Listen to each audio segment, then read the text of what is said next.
What is up guys? So welcome back to my channel. Let's contest ulit for another vlog po natin. In this vlog guys, ipuro pa kami dito in-order na antena para sa sasakyan po namin, no? So ipapalit po to namin sa lumang antena ng sasakyan po namin. So bubuksan na po natin to para makita na po ninyo kung anong itsura, okay? Let's go! Presyo pala nito guys is 215 pesos. Kasama na po yung shipping fee. Ito na po yung in-order natin na antena guys, no? So medyo may clip po siya. Ayan, bubuksan po natin to. Ayan o. So kung i-focus natin dito banda guys, so makikita po natin na parang may pagka-carbon na design po siya, no? Ayan o. Diba? So, ang haba niya guys is ano, mga kulang-kulang 5 inches guys. Okay? Ayan. Then, may mga connector po siya. So, sabi dun guys sa description ng seller is almost lahat po ng sasakyan is compatible po yung antena na to, no? So, merong mas maikli pa dito guys, pero ito yung pinili ko para mas okay yung pagkuha yan ng signal, no? Ayan. So, ito yung kasama niya guys na mga connector. So, depende po mamaya kung ano yung compatible sa sasakyan po natin. Ayan. Ito po yung papalitan natin ngayon guys, no? Ito po ay shark fin antenna. So, kita nyo naman guys, sa kulay niya po is talagang luma na, okay?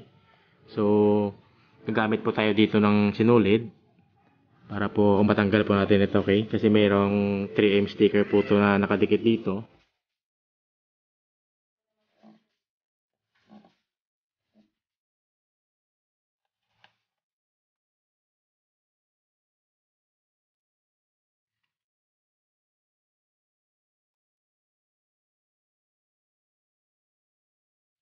Okay guys, so natanggal na po natin, no?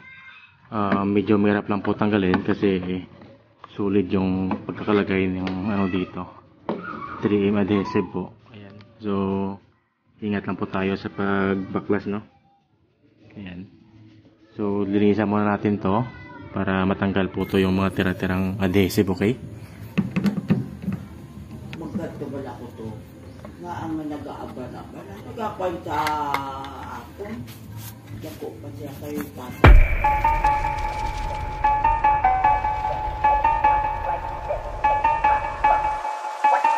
Gagamit po ako guys ng rubbing compound, no? Para mas mabilis pong makuha tong mga tira-tirang dumi, okay?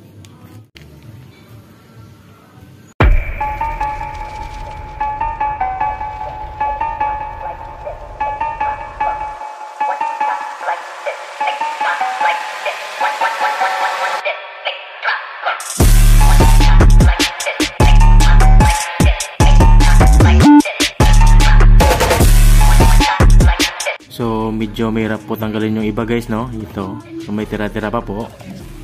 Ayan. So kung may alam po kayo na magandang gamitin para pagtanggal po dito, please comment down below para po magamit po natin, okay? So ngayon guys, tinetest ko po isa-isa, no?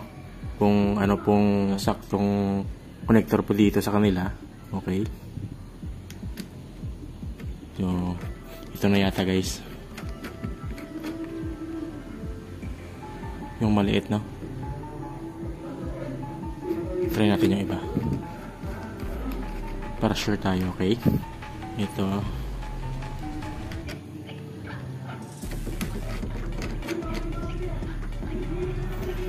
fit na rin siya guys, pero pag ito kasi ginamit natin, hindi po sasagad po dito, no? So hanggang dito lang po. Ito yung isa talaga yung maliit, yung ito gamitin po natin. Ito, yung maliit.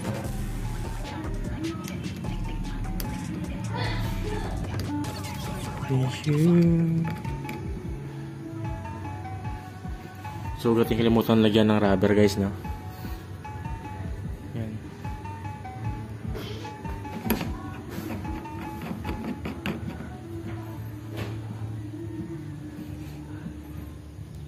Okay guys, so tapos na po tayo mag-install, no?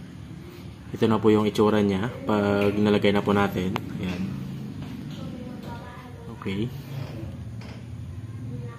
So, syempre, kailangan po natin i-test guys kung talagang gumagana to, no? So try na po natin yung radyo po natin guys, kung makaka-receive ba siya ng signal.